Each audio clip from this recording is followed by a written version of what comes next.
నోటికి పుల్లగా పులుసు కదా ఎక్సలెంట్గా ఉంది.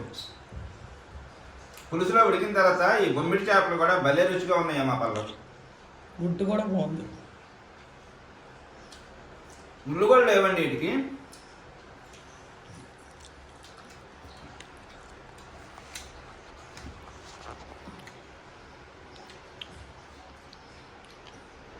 ఈ చేపకి ముళ్ళు కూడా లేవు, చాలా టేస్ట్గా ఉంది చేప.